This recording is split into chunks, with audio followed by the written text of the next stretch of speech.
Nous sommes le samedi 15 décembre. Bienvenue à tous dans cette édition du journal de 22 heures au sommaire de l'actualité. Ouverture du forum annuel des intellectuels somaliens au Palais du Peuple ce matin. Également dans l'actualité de ce 22 heures, acte 5 de la mobilisation des Gilets jaunes en France.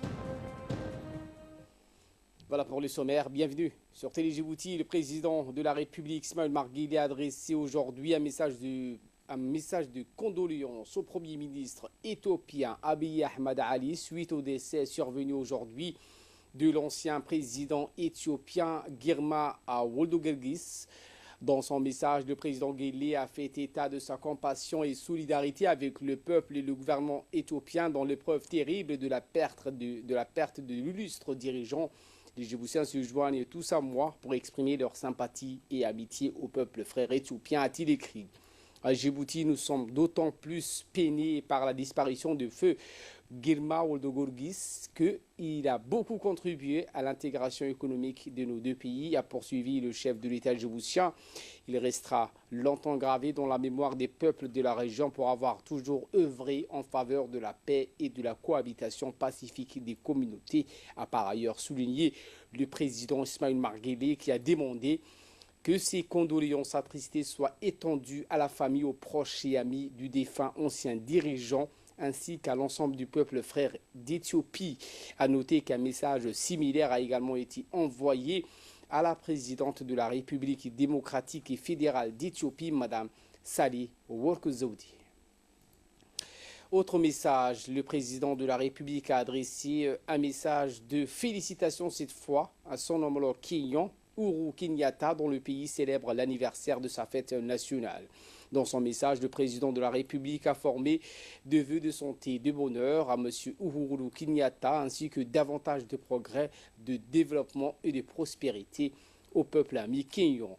Le gouvernement et le peuple de Djibouti se joignent à moi pour exprimer leur sympathie et amitié à la nation kenyane. C'est ce qu'a écrit le président Guelleh, qui a rendu un vibrant hommage au Kenya pour les nombreux efforts entrepris en vue de son accès au développement durable. Le chef de l'État a également saisi l'occasion de ce télégramme pour saluer l'engagement kenyan dans le processus visant à stabiliser notre sous-région. Soyez sûr, Monsieur le Président, que vous trouverez toujours auprès de Djibouti tous les concours nécessaires au renforcement de la stabilité et de l'intégration économique de nos régions respectives, a noté dans la foulée le président Ismaël Omar Guelleh avant de réitérer ses vœux de bonne fête à tous les Kenyans. Je vous le disais en titre, la salle de conférence au Palais du Peuple a abrité ce matin à l'ouverture des travaux d'un forum des intellectuels somaliens sur la paix, la stabilité et le développement de la Corne de l'Afrique, organisé conjointement par le Héritage Institut de Mogadiscio et l'Institut des études politiques et stratégiques du Centre de recherche de Djibouti, le CERD. Ces assises ont été parrainées conjointement par le ministre de la Justice, Momin Hassan Sheikh, et le vice-premier ministre de la Somalie, Mahdi Mohamed Guled. L'événement a vu la participation de l'ambassadeur de Djibouti à Mogadiscio, Adan Hassan Adan. Le député kenyan Youssouf Hassan est réuni sur place une centaine d'intellectuels issus des pays de la région, mais de la diaspora. Le ministre de l'Enseignement supérieur de l'Éthiopie a dans son allocution souligné qu'il était important que le peuple somalien et le peuple arrive donc à un consensus afin d'aller vers une même direction. Le vice-premier ministre somalien lui a aussi rappelé dans son allocution que la Somalie a toujours été un peuple uni de par leur territoire. Et enfin, le député kenyan Youssouf Hassan a quant à lui souligné que les Somaliens, quel que soit leur territoire, devraient aller avec le changement géopolitique que connaît la Corne de l'Afrique.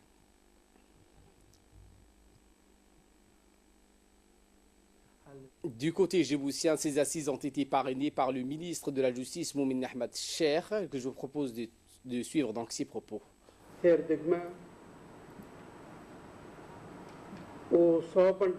la région est en perpétuelle mutation, le ministre de la Justice a saisi l'occasion pour rappeler le thème central de ce forum, qui est de capitaliser sur les opportunités et atténuer les risques pour les Somaliens de la région. Ce forum, a-t-il précisé, se focalise sur les récents changements géopolitiques que connaissent cette partie du monde qui est la Corne de l'Afrique et les opportunités que pourrait tirer donc la population somalophone qui vit dans les pays limitrophes. La commission de loi de l'Assemblée nationale s'est réunie sous la présidence du député Ahmad Roblé pour discuter des projets de loi portant institutionnalisation de crèches et garderies à Djibouti. Les membres de cette commission de loi ont participé au débat en présence de la ministre de la Femme et de la Famille, Mme Moumina Hamad, et ses collaborateurs. Le projet de loi adopté le mardi 23 octobre dernier lors de la 13e séance du Conseil des ministres met en place un cadre juridique régissant les différents volets de la prise en charge des enfants en bas âge dans les structures publiques ou privées. Le projet en question prévoit également les conditions de modalités de création de crèches et garderies, le suivi et contrôle ainsi que les éventuelles sanctions en cas de manquement aux règles. Les discussions ont été intenses et riches et les membres de la commission ont donné un avis favorable au projet de loi portant institutionnalisation de crèches et garderies à Djibouti. Une délégation de 4 jeunes parlementaires djiboutiennes, dont Mlle Husseina Abdelkader, la députée Aïcha Qayad Ali, la députée Aïcha Mohamed Abdallah, la députée Aïcha Habiboko, participent à Bakou, en Azerbaïdjan, à la 5e conférence mondiale des jeunes parlementaires de l'UIP, l'Union internationale des parlementaires, qui a ouvert ses portes donc hier dans la capitale de l'Azerbaïdjan. La protection de notre planète pour les générations futures a été au centre des discussions. Cette 5e conférence servira également de cadre au lancement du rapport 2018 de l'UIP sur la représentation des jeunes dans les parlements nationaux.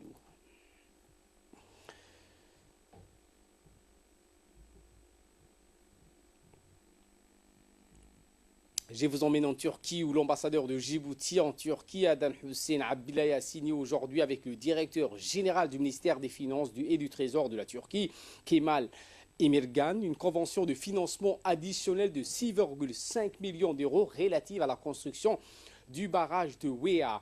Rappelons que cet accord est un amendement de l'accord de don de 11 millions d'euros signé entre les deux pays en juillet 2016. Adan Hussein Abdillah a remercié au nom du gouvernement djiboutien, le gouvernement frère de la Turquie, pour cet appui financier additionnel qui va permettre donc de protéger la ville de Djibouti contre les crues tout en sauvegardant les infrastructures portuaires de Doralé. L'ambassadeur a par ailleurs exposé l'état de la coopération bilatérale et amicale entre les deux pays, soulignant le dynamisme et le partenariat privilégié existant entre les deux pays frères. Retour à Djibouti où le secrétaire général du MENFOP, Mohamed Abdallah Mahyoub, a présidé hier la cérémonie de lancement d'un atelier de validation de la stratégie nationale du préscolaire.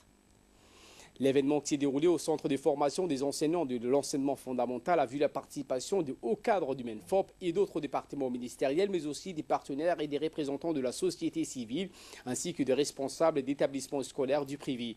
L'atelier portait sur la validation de la stratégie nationale du préscolaire qui s'inscrit dans le cadre du développement du préscolaire, pilier fondamental du projet transformateur initié par le ministère de l'Éducation nationale et de la formation professionnelle. Dans un mot d'ouverture, le secrétaire général, Mohamed Abdallah Mahyoub, a indiqué que des études ont été effectuées sur le terrain durant des mois pour mettre en place cette stratégie nationale du préscolaire. Dans le cadre d'un volet d'études et d'échanges d'expériences, l'agence djiboutienne de développement social, l'ADDS, a organisé une visite de terrain à Ali Sabié pour une délégation venue du Tchad composée des différents corps ministériels. Ces délégations s'est d'abord donc arrêtées à la préfecture de la ville Assadjoug, où ils ont été accueillis par le préfet. Ensuite, cette délégation a constaté l'ensemble des travaux à réaliser dans le cadre du projet régional, notamment la remise de quelques équipements et de construction des salles annexes. Ainsi, cette délégation s'est arrêtée au village de Aliadé, où ils ont été accueillis chaleureusement. En effet, dans le cadre de ce projet régional, la DDS compte donc tripler cette capacité des centrales solaires, construire un collège pour 600 élèves, un forage, une centrale solaire et de doubler la capacité des terres agro-pastorales. Et le lendemain, cette même délégation s'est arrêtée donc à Obok, Hayou, où ils ont été donc accueillis par le préfet de la région. Ensuite, cette délégation a constaté l'ensemble des travaux à réaliser dans le cadre régional, notamment la remise de quelques équipements et la construction des différentes infrastructures. Ces délégations s'est entretenues avec l'ensemble des associations soutenues par l'ADDS dans la salle du conseil régional à travers les différents programmes. Ces délégations s'est rendues également à la CPEC de la ville de Hayou pour voir le fonctionnement de la microfinance à Djibouti, les clients concernés, les bénéficiaires et les produits proposés. En outre, cette délégation s'est arrêtée dans une boutique créée par un homme afin de voir le fonctionnement de ce projet de promotion de l'emploi des jeunes pour l'objectif essentiel est d'améliorer donc les revenus et les emplois à travers donc des formations, l'accompagnement ainsi que de soutien financier pour la mise en œuvre de leurs activités génératrices de revenus. L'UDC, en collaboration avec l'UNICEF, donc, a procédé jeudi soir à l'ouverture d'une campagne de sensibilisation sur la lutte contre le VIH-Sida, qui est une pandémie qui ravage particulièrement l'Afrique. Eh bien, au lancement de cette campagne visant à prémunir nos citoyens des méfaits de ces fléaux pandémiques du siècle, était présent le président de l'association UDC et de nombreux responsables, des élus locaux et les citoyens du quartier de Al-Hiba. Cette campagne de sensibilisation contre le VIH-Sida s'est poursuivie dans plusieurs centres de développement communautaire ciblés de la capitale. Nécrologie pour clore de l'actualité nationale, nous avons appris avec beaucoup de tristesse le décès survenu de Mme Adouka Ibrahim Mohamed, survenu hier à 14 h à l'hôpital général Pelletier. Cette fervente militante de longue date n'était que l'épouse du président de l'annexe RPP de la ville d'Obok, très touchée par cette disparition. Le vice-président du Parti du Rassemblement populaire pour le progrès et Premier ministre Abdourad Kamil Mohamed, ainsi que le secrétaire général du RPP, ministre de l'économie et des finances, Ilyas Moussa Dawale, tous deux donc expriment leur sympathie, expriment leurs condoléances également à la famille, aux proches et amis de la défunte qui a laissé donc son mari et 4 enfants. Nous prions le Tout-Puissant de l'accueillir au paradis éternel. Inna lillahi wa inna ilayhi raji'un. Et de là, nous passons aux nouvelles à travers le monde. Au Gaza, cette grande marche de retour, au moins 60 Palestiniens blessés lors de heures avec l'armée d'occupation israélienne. 60 Palestiniens ont été blessés ce vendredi dans des heurts avec l'armée d'occupation israélienne à la frontière séparant Gaza du reste de la Palestine occupée. C'est ce qu'a annoncé le ministère de la Santé de l'autorité palestinienne. Je vous le disais en titre, Gilets jaunes acte 5, mobilisation en baisse. L'acte 5 du mouvement des Gilets jaunes a débuté dans le calme ce samedi un peu partout en France. Les manifestants étaient plusieurs centaines, mais moins nombreux que la semaine dernière sur les Champs-Élysées. Quelques 69 000 forces de l'ordre ont été déployées sur les territoires français, soit 20 000 de moins que samedi dernier. Des renforts ont notamment été prévus à Bordeaux, à Toulouse, où des débordements avaient eu lieu. À Paris, les périmètres de protection ont été renouvelés autour des institutions et des contrôles préventifs étaient menés par crainte d'assister donc à des scènes de guérilla urbaine semblables à celles du 1er décembre. Un tramway de Lisbonne s'écrase contre un mur. Et bien, une cabine de l'emblématique tramway de Lisbonne s'est fracassée contre un immeuble vendredi soir. L'accident a fait 28 blessés légers. D'après un dernier bilan, il était autour des 18 h quand le wagon a déraillé au pied d'une colline du quartier touristique de Lapa. Des témoins affirment avoir vu le tramway arriver à toute vitesse, percuter un mur et se renverser. La soixantaine de secouristes dépêchés sur place a dû désincarcérer une dizaine de voyageurs de la cabine et offrir les premiers soins aux blessés, parmi lesquels plusieurs étrangers, un enfant et un bébé, malheureusement. Voilà pour l'essentiel de ce 22 h. Merci de votre fidélité. Restez avec nous. Le programme continue sur Télé Djibouti.